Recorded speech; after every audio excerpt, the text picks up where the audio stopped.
Hello, everybody. Welcome to the main slate edition of Chop Talk, brought to you by DFSArmy.com, your one-stop shop for everything DFS from MMA to PGA to NBA. We have it all every day. How about that for a little rhyme time?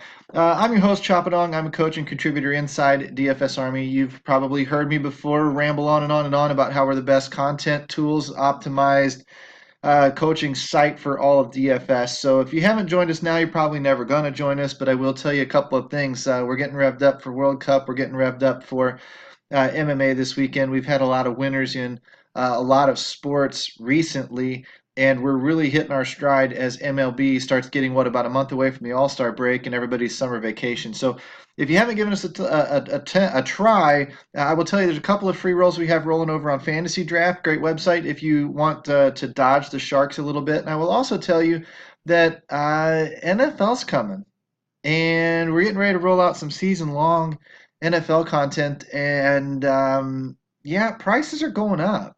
So if you guys don't jump in, I mean, this is the best damn value across the internet, and prices are going to start reflecting that.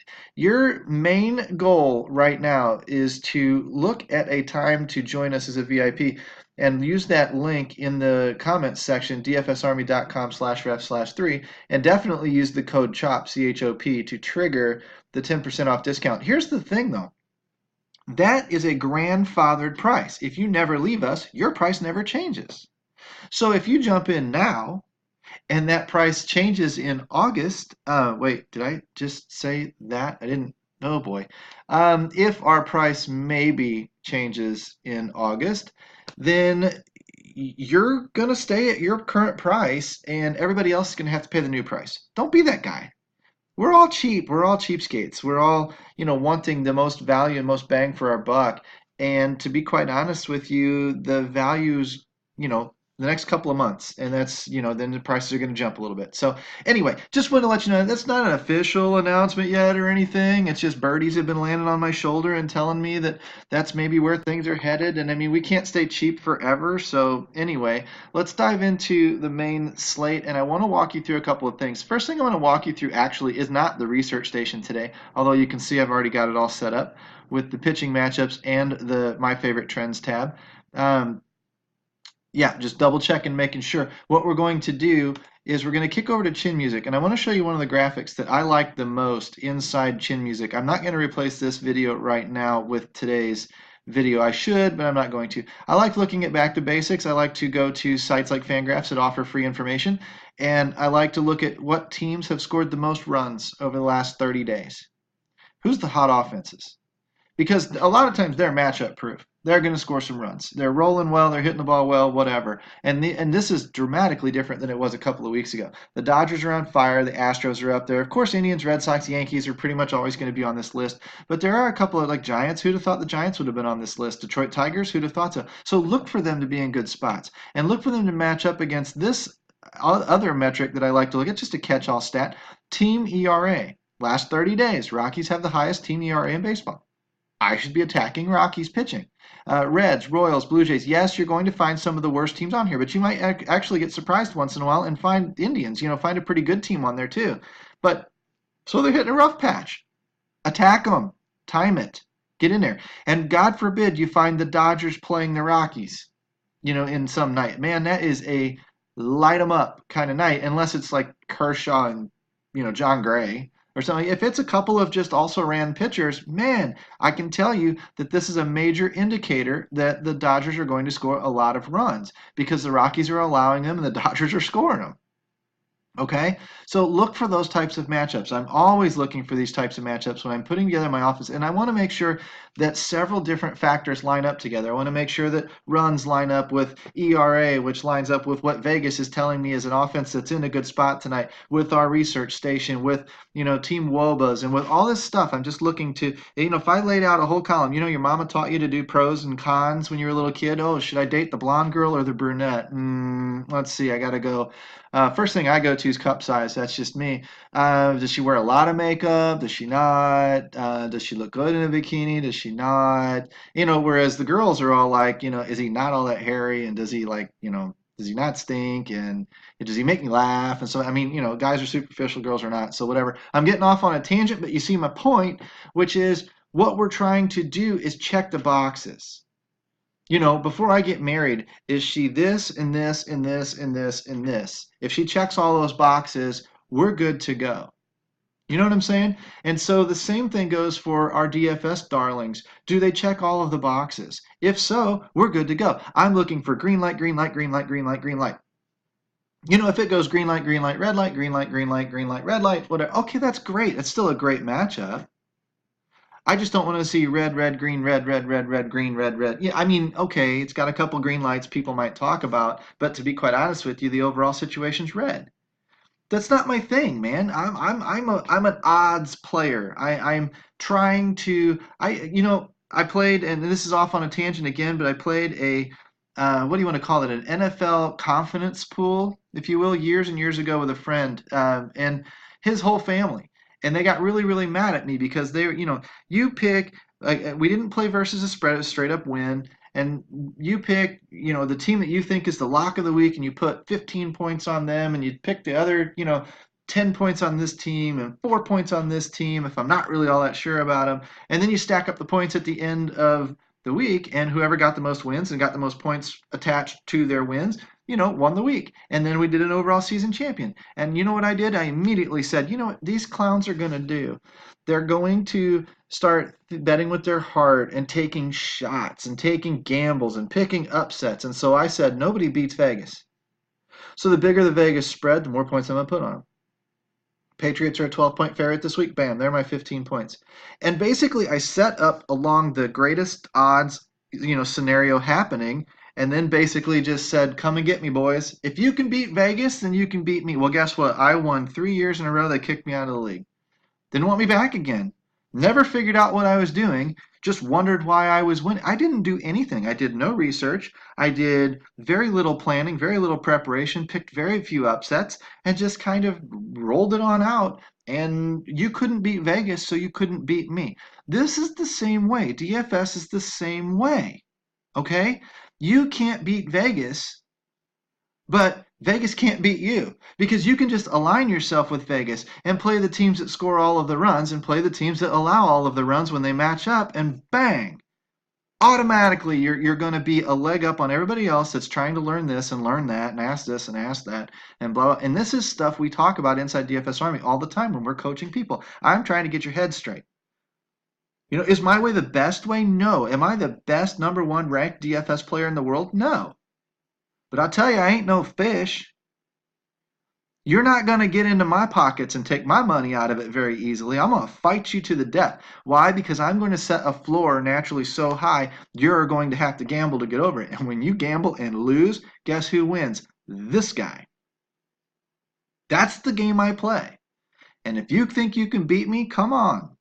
Because I'm not going to be a non-competitive player. And some nights I'm going to have great nights. I'm going to whip your ass up and down the street. And other nights you're going to beat me, and that's fine. Your gamble paid off. But I'm going to be so solid that it forces you to gamble. And when you gamble, you take risk. And when you take risk, you miss. Nature of the game. So that's what I teach all of my VIPs that follow me, that listen to me. If you want to learn how to take gambles and learn how to take risks, jump over to the GPP guys. Great. They're awesome. It's just not how my brain thinks. It's not how I'm wired. So you want to get the fundamentals straight, come to me, and then we'll branch out from there, and I'll send you off to the other guys too. I don't have such an ego that I need you to be my guy for whatever. I just want you to be happy inside DFS Army. So we focus on this stuff. When we go down to pitching, this is another thing I want to talk about.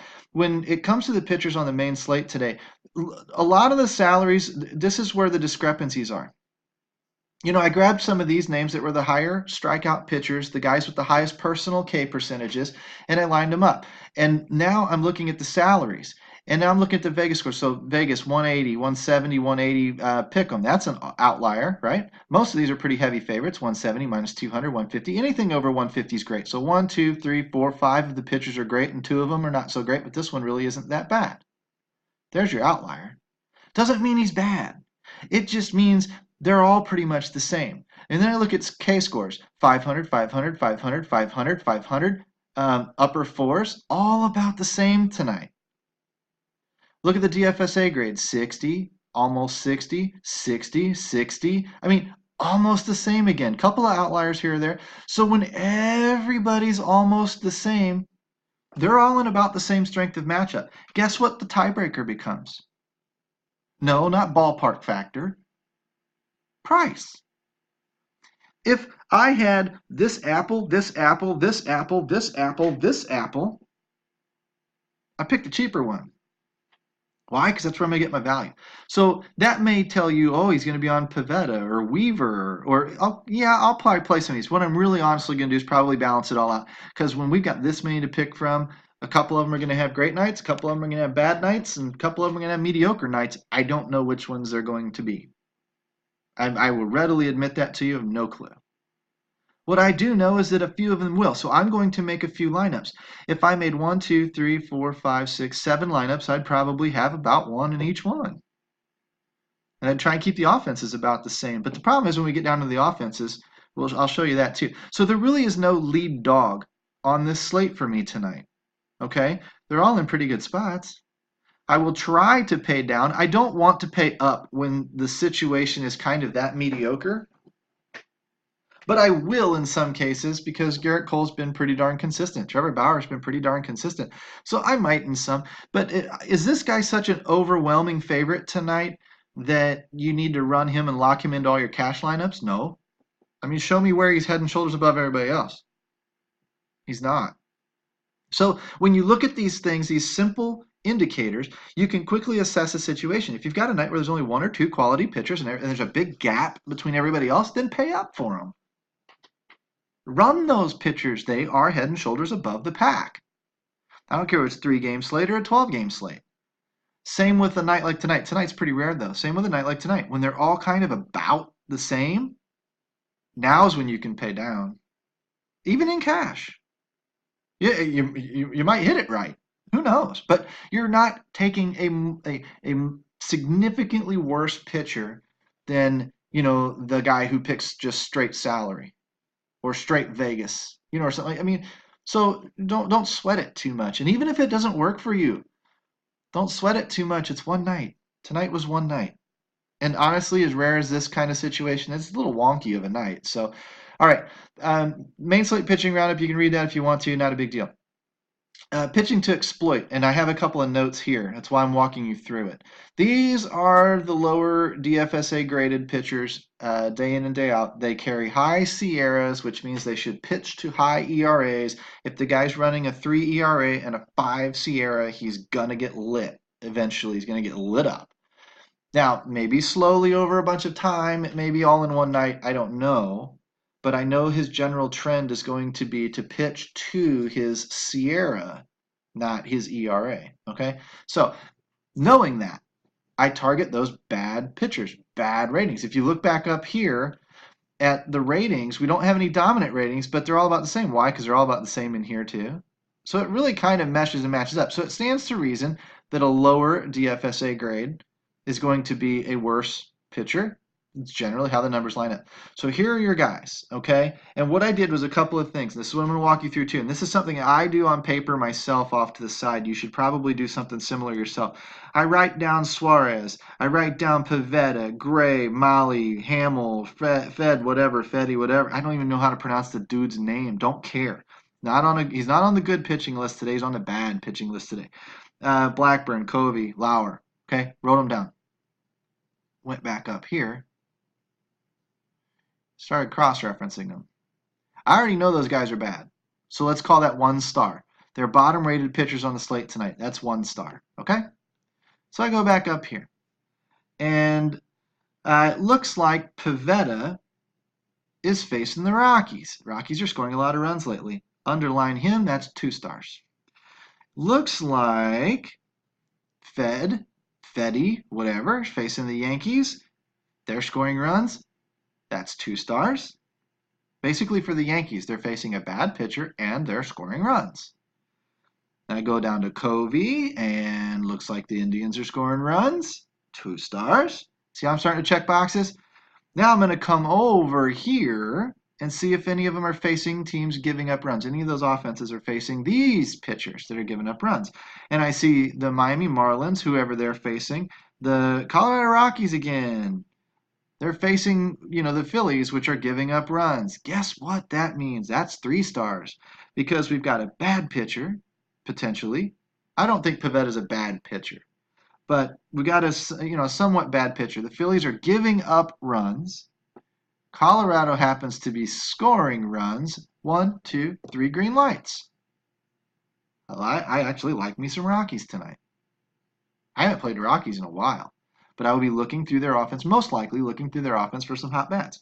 When I look at who else, Kansas City is facing the Reds, right? And the Reds are facing the Royals. So, I mean, hello. You've got the Reds here. I guess not. But 2 bad defenses oftentimes lead to offensive games. So you got a couple of bad pitchers and a couple of teams allowing a lot of runs. That should be a pathway for the other teams to score runs. So we want to target those guys. We don't mind targeting Miami, Colorado, Kansas City, and Cincinnati in that regard. And again, to go back to this column over here, we don't mind targeting, Colorado for facing, for scoring a lot of runs, as well as New York, Houston, and Cleveland. Okay? So that's just another way to look at same stuff. Hope I'm not confusing you. This is how I'm assessing that scenario. Then I'm going to come down here and I'm going to look at offenses to stack. And this is where I use, a different set of numbers. And I have New York, St. Louis, Cincinnati, Philadelphia, and Washington listed. And I'm going to go searching through for these names. These are the names that are all hitting over about a 360 WOBA on their last 7 days, to the handedness of the pitcher they're facing tonight. Okay? So what I did make a note of, and I'll show you, is when I go into this first look article that you hear me reference from time to time, I like to see both lights be blue. Yankees facing Fed. Poor Fed. Poor guy. 340 to lefties, 330 to righties. Likely to get smashed. You know what I'm saying? I mean, it's not like he's red here. See, this is why Cleveland didn't make the list. Dylan Covey, believe it or not, and a lot of people are going to be on Cleveland tonight. It's great. They're going to pay those huge prices. Great. Let them. Let them. Now, Cleveland may score 8 runs tonight. If they do, okay. But look at this. Dylan Covey is currently handling lefties to under 300 and righties to under 280.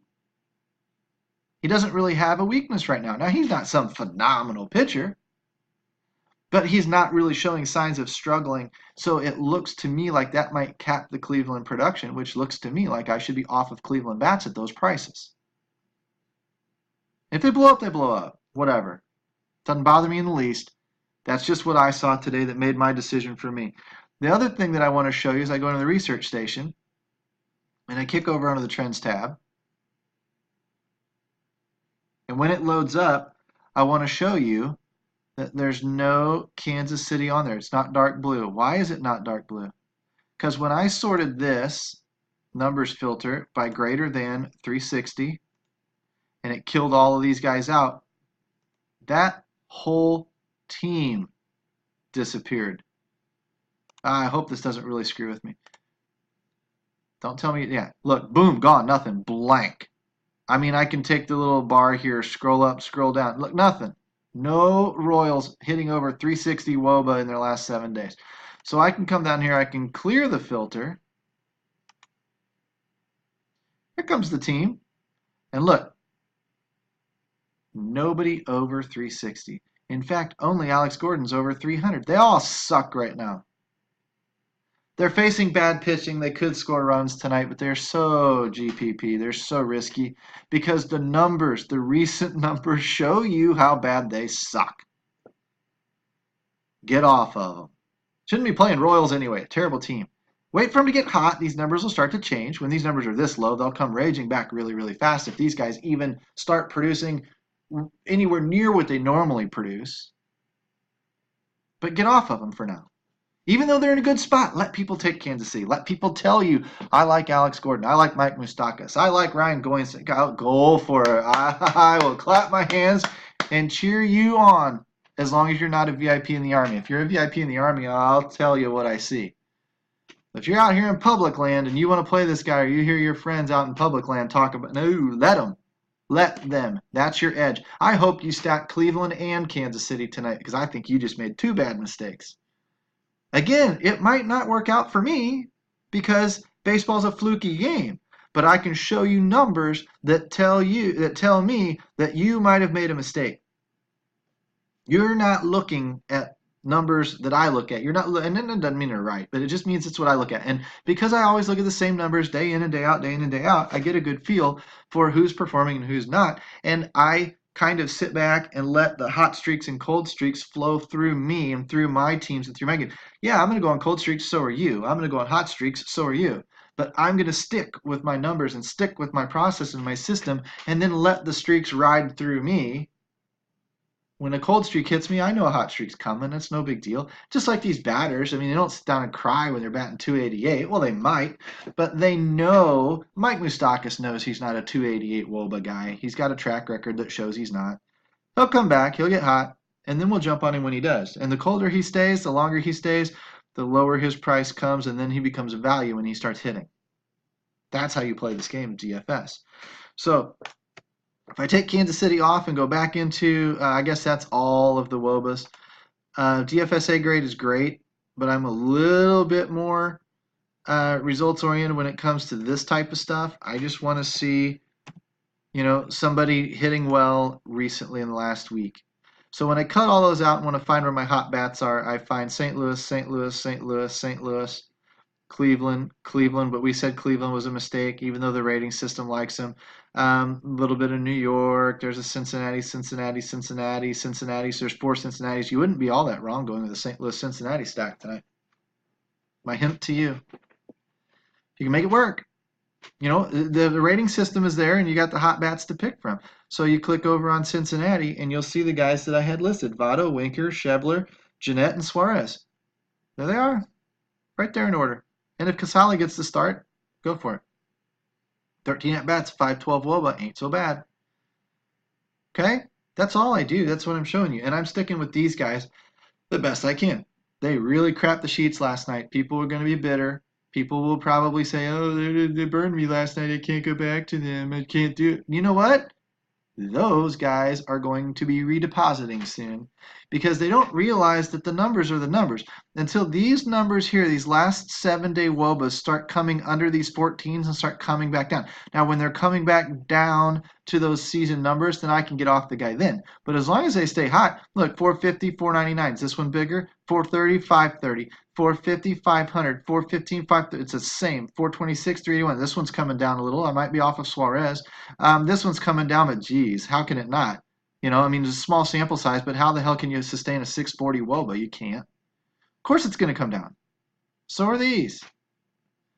But I'm going to wait for them to come down before I do. So until then, I'll go back to the well. Could it be last night started the night where they all come off? Yes. But you got to convince me over 2 or 3 or 4 nights before I really get off the ship.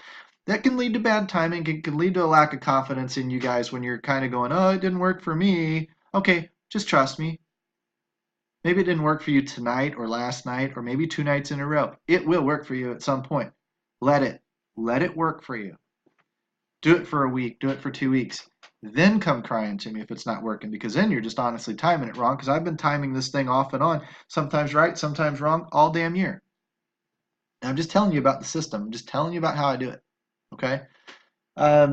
So those are the offenses that I had inside, and these are the bats, and that's how I found them. Votto, Winkler, Schebler, Jeanette, Suarez. There you go. But I wanted to make a specific note there. KC's in a good spot, but there are no KC bats hitting over even a 320 or 330 WOBA right now. That's pathetic, and you shouldn't be on them. So, all right, we'll bring Don Call back maybe next week. I want to wrap this slate up in 24 minutes. I mean, you guys have this thing figured out. You've got the keys to it. There's only so many different ways I can tell you what's in my brain. But if you really want the stuff to keep flowing, you've got to become a VIP. So you've got to go to dfsarmy.com in the link, use the code CHOP, C-H-O-P, and you've got to become a VIP before the prices go up, because that's where I'm going to be, and that's where you're going to have access to me and all 20 coaches when you become a VIP. So do it today. Don't sit around and delay. Don't sit around and wait. Look at me rhyming again. I've obviously got to go get the doorbell. So I'm going to check out, and I will talk to you guys when I talk to you. Later.